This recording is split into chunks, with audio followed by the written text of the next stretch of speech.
Listen, you have to be careful in your business when you're working on your positioning and messaging and who you are, what you do, and how you help, that you don't try so hard to differentiate yourself that you differentiate yourself right off the map and you just fall off completely. Here's what I mean by that. And I'll give you a real personal example because, like I said, I'm keeping it real and raw around here.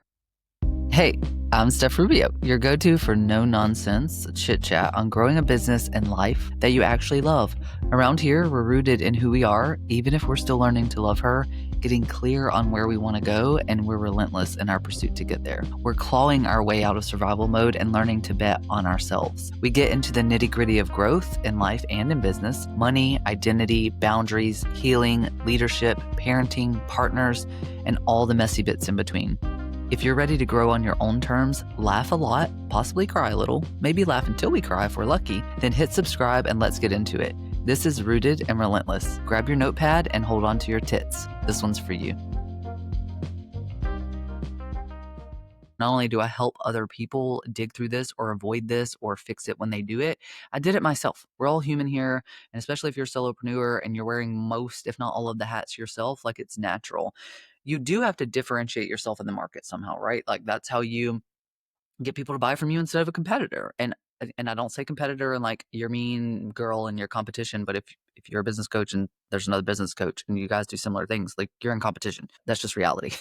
And that's part of marketing, right? Is figuring out how you differentiate yourself from others. But you can't do that so far that it actually becomes more muddy instead of more clear. Clarity is key. You have to start from a place of clarity in nearly everything that you do. If not, how do you know that what you're doing matches the why and will actually get you there? You don't unless you're very clear on what you're doing and why. So when I went from offering operational services, moving into like coaching and consulting, I got really called up in folks who were in my space online who came up as VAs and OBMs and folks in that virtual service provider space who also had started doing some coaching and such. I got so called up in being different than them because I am, and I needed to capture that. And business coach just doesn't cover it because a lot of times when you see business coach in our space, and especially what I'm describing, someone did something once and a lot of times they learned it from another person and maybe they iterated on it and it worked well for them. And then they teach that.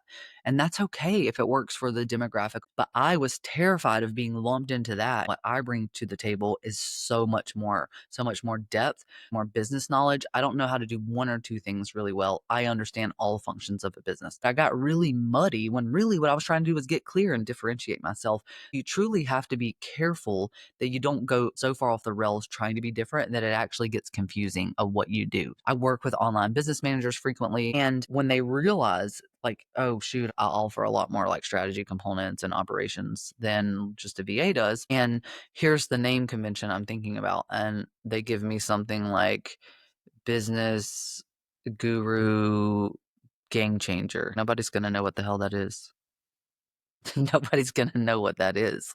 You can't do it. You can't go so far left field that you lack clarity. You're going to miss people because of that. And it needs to be ultra clear today more than ever. We're all moving so fast. You got like 0.2567834 seconds to capture us before we're scrolling on to the next person. You need to make it ultra, ultra, ultra clear right from the beginnings. It's okay if you want to be different than other people. And it's okay to recognize that you might bring more to the table than those folks that you're being lumped in who do something similar as you, but quite different. That's your differentiator, but it can be in your messaging and your positioning and how you show up and the social proof that you do and the type of people you support.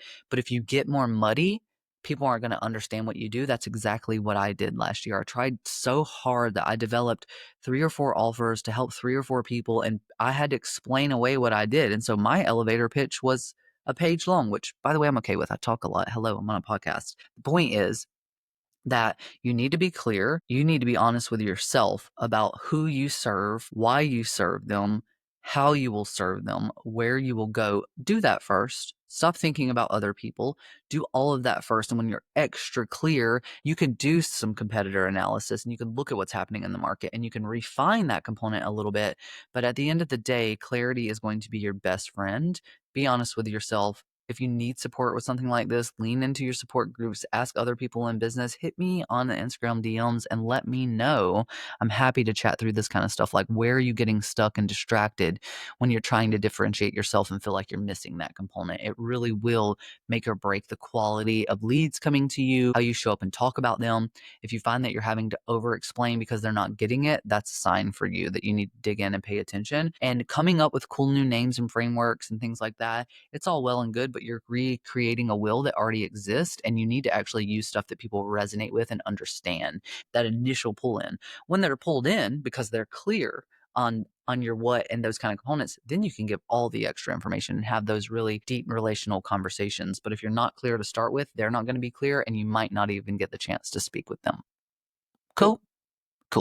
Okay, bye.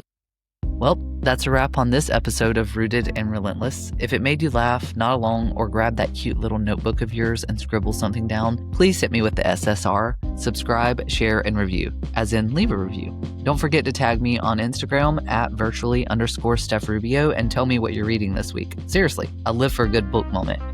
Thanks for hanging. Bye.